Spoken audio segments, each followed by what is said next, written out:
So good. Well, Angela, do you want to go into talking about more of your story? I think you should go first, and then I'll go after that. Okay. Well, I just wanted to introduce myself, especially to those of you who both Shelly and I would get to kind of let you guys know a little bit about who we are. And we wanted to talk about just our journey to KWA a little bit, our testimony and how we found ourselves here, and just what it has been since becoming a part of KWA. And my journey was kind of a unique one. I am a creative. I've been a painter, and I am an retired ballerina and a theater person, and I just love the fine arts. But writing, it's funny, what the Lord has actually been showing me is that I disqualified myself very early on. So in high school, one of my most favorite classes I had ever taken was a professional writing class. It lit me up, but I had never believed that I could be someone who could be a writer. I didn't really think that I was smart enough. I mean, just to put it plain, I didn't think that I had the chops. I thought you had to be a particular sort of person to be able to write and be creative. And yet all of my heroes, I read since I was little. I would pick up fiction book after fiction book, J.R.R. Tolkien, C.S. Lewis, George MacDonald, they were all my heroes. Stephen Lougheed, and I would just read and read and read and to devour these people and the stories that they would write. But I never considered myself a writer. And I'm a pastor's kid, so I grew up in the church. And so to me, to be successful in God, a lot of the creativity was on the side. Being a creative was like, yeah, it's great you're a creative, but in order to make impact in the kingdom, you got to be a preacher, a teacher. You got to be doing work of the kingdom, and the Lord had to do a lot of rearranging in my brain for me to understand just how impactful it is to be an imaginative, creative person and the impact that that has on culture. And I began to get that with my painting, and I started getting that with my dancing and really beginning to get that revelation. But all of a sudden, I found myself with this story that would not let me go. It was a fiction story about Merlin and after King Arthur's death. And the story just literally, I almost felt like I was going crazy because all I could think about was this story, and it would just go on and on and on in my brain. I'm like, Lord, I don't know what I'm supposed to do with this. I don't know why, but it will not leave me be. I feel like I need to write it down or something, but I just felt completely disqualified. Who am I to write a story? And even as I started to begin to have a little bit of faith to write it, I was like, okay, well, maybe I'll just give it a shot. If God's given it to me, then he'll give me the equipment to be able to write it. I can learn to be excellent in writing.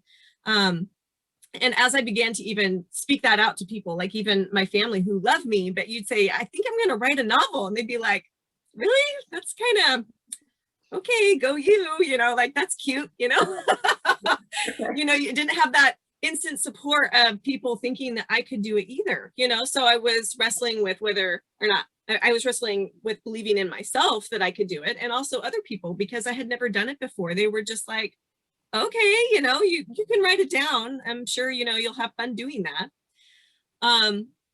But as time continued, I kept not writing because I just didn't feel like it felt like a pipe dream. To write the story down, like it would really be worth my while to write down. So I find myself in Ireland. I don't know if you've ever heard of Ian and Rachel Carroll, but I went to Ireland with them. And I had determined, I'm going to Ireland. Here's the very land of Merlin and King Arthur, right? And I'm like, I'm going to start writing in this book while I'm on the airplane. I'm just going to do it. I'm going to see what happens.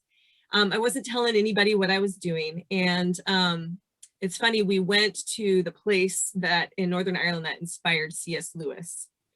And they have all of these things set up to remember him all over this park. And there's this big trail you can hike up a mountain. At the top is a rock, a giant rock.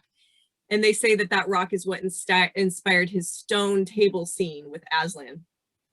And I'm standing up there, And from this view, you literally can just see out across the landscape of Ireland. It was absolutely beautiful. I mean, you almost can't help but have a God encounter while you're looking out at the landscape. And Jim Hendricks, some of you San Diego people might know him. He was on the trip with me. He comes and he wraps his arms around my shoulders and he's like, I see a mantle of writing coming upon you at this place. And you need to pick up whatever book is in you and you need to begin to write it. And I had this moment, this encounter where I went, you know what? I need to start believing God. And then he mentions to me, he's like, I happen to know this community of writers in San Diego called KWA. So here I am on this mountain in Ireland, and I'm being told about KWA. And it took me, so I got home and I just started, there was a lot of things that happened. I'm not going to get into all the details, but finally the fear of the Lord was upon me. And I'm like, I'm going to write this book and I'm going to take all of the classes and I'm going to do all of the things that I need to be an excellent writer. And I'm not going to stop. But here I am into chapter 15 and I'm like, boy, writing's really hard all by yourself. This is a really lonely thing. And as a creative, I'd always been, preaching to people how it's important to be in a community of other creative people. So then again, the KWA thought popped into my head. And I thought maybe I should find what this is. Like I didn't know Bray or Jill, or even if they could help me and encourage me, I hadn't a clue. But I found them on Facebook and I just, joined it, sent Bray a message. I'm like, I don't know what this is. I'm writing a book. There you go. And it just opened the whole box of encouragement, and it just began to rain on me, and all of the things that were a mystery that was keeping me from being able to even go further in my writing now began to be open to me. It was no longer a mystery, and I started having direction, knowing where to go. And now I had this community to help me in my writing and encourage me how to make it better. And long story short, here I am. I didn't even feel qualified to write a book, and now I'm leading a group of writers in Southern Oregon, the Southern Oregon chapter of KWA, and it's amazing to see how obvious it is important to God's heart that we're writing, and how many people are lit up when they're encouraged. I mean, we've had people come into the Southern Oregon KWA just impacted and in tears because for the first time they're being told they can do something and that it's important to God's heart, and it's writing. And so that's kind of my testimony, how I'm now here in KWA as a vision lead, and just the blessing it's been in my writing. I have finished my book. I'm in my final rewrites with my editor and going on to some of the next steps, getting my cover art done, and it's been an amazing journey. And I have to say, the enemy gets in there the whole time you're writing, and he just wants to say whatever he can to make you stop. What are you doing? Who do you think you are? Right. You don't got the chops. You can't do it. And I didn't even believe in my book when I began writing it. I just thought this cannot be good. And now, I've finished it and I'm still in the rewrites. I love my book. I love it. I love the story. It inspires me. And I love that being obedient brought me to that place where I didn't have to hear the enemy anymore about my story and what the enemy thought about it. Instead, I get to hear what God thinks about my story. And so yeah, hopefully that inspires you. It's an amazing thing to be a part of KWA and be a part of this community. So Shelley, I would love to hear your testimony and how you came to KWA. Yeah, well, and I love what you were saying about, the disqualification is real. Just to touch on that for a second, because I feel like we've all experienced that. And one of the things the enemy's tried to say to me is, oh, the market's too saturated. There's so many writers that are writing fantasy. There's so many writers that are doing this fiction or that. And you walk down the aisles of Barnes and Noble and there's thousands of books.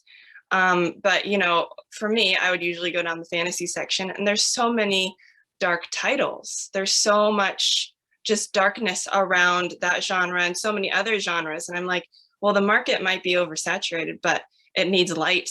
It needs my story. It needs to have an infusion of God and a fusion of truth into that. So just to encourage you, do not disqualify your story just because there's so many other writers out there doing what they're doing. The only difference is that they just decided they might not even be as good of a writer as you are, but they just decided to take the steps and get it done.